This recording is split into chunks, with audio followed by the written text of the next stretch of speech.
ವಿದ್ಯಾರ್ಥಿಗಳೇ, ನಾವಿಂದು ಜನ್ಮದಿನಾಚರಣೆಯ ಪ್ರಯುಕ್ತ ನಡೆಯುವ ಕಾರ್ಯಕ್ರಮದಲ್ಲಾಗಿದೆ. ಪ್ರವಾದಿ ಪ್ರೇಮ ಎಂಬ ವಿಷಯದಲ್ಲಿ ಕೆಲವೊಂದು ಮಾತುಗಳನ್ನು ಹೇಳಿಕೊಳ್ಳುತ್ತೇನೆ. ಅಲ್ಲಾಹು ತೌಫೀಕ್ ನೀಡಲಿ, ಆಮೀನ್. ಸತ್ಯ ವಿಶ್ವಾಸಿಯಾಗಬೇಕಾದರೆ ಪ್ರವಾದಿ ಸಲ್ಲಲ್ಲಾಹು ಅಲೈಹಿ ವಸಲ್ಲಮರನ್ನು ಸರ್ವಕ್ಕಿಂತ ಪ್ರೀತಿಸಬೇಕು. ಪ್ರವಾದಿ ಸಲ್ಲಲ್ಲಾಹು ಅಲೈಹಿ ವಸಲ್ಲಮರನ್ನು ಮಾತಾಪಿತರಿಗಿಂತಲೂ, ಸಂಗಾತಿಗಿಂತಲೂ, ಸಂತಾನಕ್ಕಿಂತಲೂ, ಅದೇ ರೀತಿ ಸರ್ವಕ್ಕಿಂತಲೂ ಮಿಗಿಲಾಗಿ ಪ್ರೀತಿಸಿದರೆ ಸತ್ಯ ವಿಶ್ವಾಸಿಯಾಗಲು ಸಾಧ್ಯವಿಲ್ಲ ಎಂಬ ಮುತ್ತು ನುಡಿಯನ್ನು ಮನವರಿಕೆ ಮಾಡಿ, ಲೋಕದೆಲ್ಲೆಡೆ ಜನ್ಮದಿನಾಚರಣೆಯಲ್ಲಿ ಲೋಕವು ಅಟ್ಟಿಮೆಟ್ಟಿ ಸಂಭ್ರಮಿಸುತ್ತಿರುವಾಗ ಇದು ಶಿರ್ಕೆಂದು ಹೇಳಿ ಒಬ್ಬಿಡುವ ಕೆಲವು ಮುತ್ತಿಗಳು ನಮ್ಮ ಮುಂದಿದ್ದಾರೆ. ಅವರಿಗೆ ಏನು ತಿಳಿದಿಲ್ಲವೆಂದು ನಾವು ಮನವರಿಕೆ ಮಾಡಬೇಕು.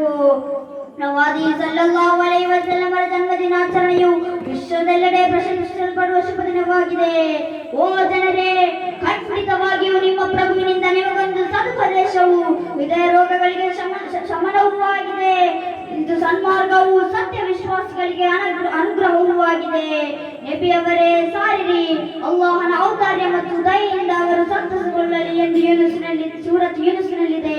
ಇದರ ಅರ್ಥ ಪ್ರವಾದಿಯವರ ಜನ್ಮದಿನಾಚರಣೆ ಮಾಡಿ ಸಂತಸಪಡಿರಿ ಎಂದಾಗಿದೆ.